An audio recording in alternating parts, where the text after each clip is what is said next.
Viewers, welcome to బుల్లి Chowdary blogs.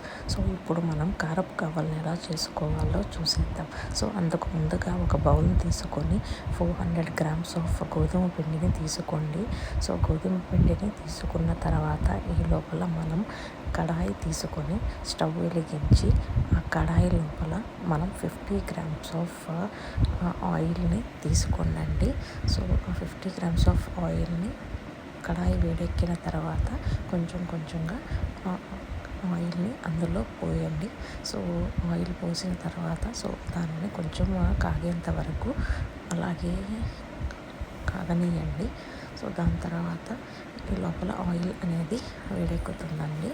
So ఇప్పుడు మనం ముందుగా తీసుకున్న గోధుమ పిండిలోకి 1 స్పూన్ ఆఫ్ సాల్ట్ని యాడ్ చేయండి అండ్ 2 స్పూన్స్ ఆఫ్ చిల్లీ పౌడర్ని కూడా వేయండి. ఇప్పుడు వాటన్నిటిని బాగా కలపండి. సో ఆ పిండిలోకి బాగా అవన్నీ కలవాలండి. దాని తర్వాత ముందుగా వేడి చేసుకున్న ఆయిల్ని ఇందులో పోయండి. సో పోసిన తర్వాత వాటినన్నిటిని కూడా మళ్ళీ ఒకసారి బాగా కలపండి. చూడండి, పొడిగా ఉండేటట్టు ఉండాలండి. ఆ తర్వాత కొంచెంగా వాటర్ పోసుకుంటూ ఆ పిండిని మొత్తం కలపాలి. సో ఎక్కువగా వాటర్ పోసుకోవద్దండి. సో దట్ గవ్వలు అనేవి ఆయిల్ ఎక్కువ లాగేస్తాయి. సో అందుకనే కొంచెంగా వాటర్ యాడ్ చేసుకుంటూ పిండిని మెత్తగా కలుపుకోండి. సో చూడండి, మనం రౌండ్గా బాల్ లాగా పిండిని కలిపేసుకున్నాము. చూడండి, చేతితో వస్తుంటే బాల్ అనేది ఎంత మెత్తగా ఉందో చూడండి. సో అలాగా కలిపి పెట్టుకోండి. సో ఇప్పుడు ఆ పిండిని ఉపయోగించి చిన్న బాల్స్గా తయారు చేయండి. సో ఆ బాల్స్ అన్నిటిని ఉపయోగించుకొని మనం గవ్వలు చేసుకుందాము. ఇప్పుడు చెక్కని తీసుకొని ఆ చెక్కకి ఆయిల్ పోసి ఆ బాల్స్ని ఉపయోగించి చిన్న చూపిస్తున్న విధంగా గవ్వలు అనేవి చేసుకోండి. సో అలాగే ఆ పిండిని మొత్తం ఉపయోగించి గవ్వల్ని చేసుకోండి. సో ఇలా చేసి పెట్టుకుంటే మనకి ఈజీగా ఉంటుందండి గవ్వలు చేసుకోవడానికి. సో చూడండి, అన్ని గవ్వలను ముందే చేసి పెట్టేసుకున్నాము. ఇప్పుడు స్టవ్ వెలిగించుకొని అందులో కడాయి పెట్టుకొని సో ఇప్పుడు ఆ కడాయిలోకి ఆయిల్ అనేది పోయండి. సో ఈ ఆయిల్ అయితే సరిపోతుందండి ఆ గవ్వలకి. సో ఆయిల్ పోసిన తర్వాత దాన్ని కొంచెం హీట్ అవ్వనివ్వండి. సో హీట్ అయిన తర్వాత కొంచెంగా గవ్వలు అనేవి వాటిలో వేసుకోండి. సో వేసుకున్న తర్వాత గరిటెని తీసుకొని ఆ గవ్వలను అటు ఇటు తిప్పండి. సో దట్ అవి అతుక్కోకుండా ఉంటాయి.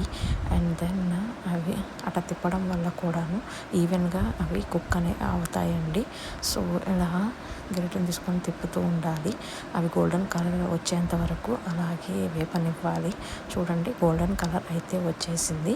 సో ఇప్పుడు మనం స్ట్రైనర్ తీసుకొని ఆ గవ్వలన్నిటిని ఫిల్టర్ చేద్దామండి. సో దట్ ఆయిల్ అంతా అక్కడ డ్రైన్ అయిపోతుంది. సో ఇంకా కొంచెం ఆయిల్ డ్రైన్ అవ్వాలి అనుకుంటే సో ఆ గవ్వలను తీసి పక్కన కొంచెం సేపు పెట్టుకోండి. సో ఆ తర్వాత మళ్ళీ ఇంకొక వాయి వేద్దామండి.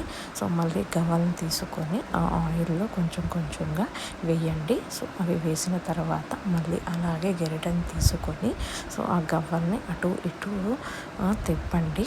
సో దట్ అవి అతుక్కోకుండా ఉంటాయి. సో అలాగే అవి బాగా వేగుతాయండి ఈవెన్గా కూడా.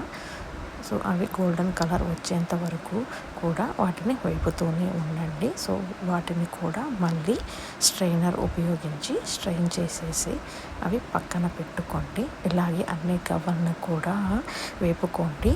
సో చూడండి, మేము అన్ని గవ్వలని వేపేసుకున్నామండి. సో వాటిని ఎయిటెడ్ కంటైనర్లోకి స్టోర్ చేసి పెట్టుకోండి. అవి 1 month వరకు నిల్వ ఉంటాయండి. సో మీకు ఈ వీడియో నచ్చినట్లయితే ప్లీజ్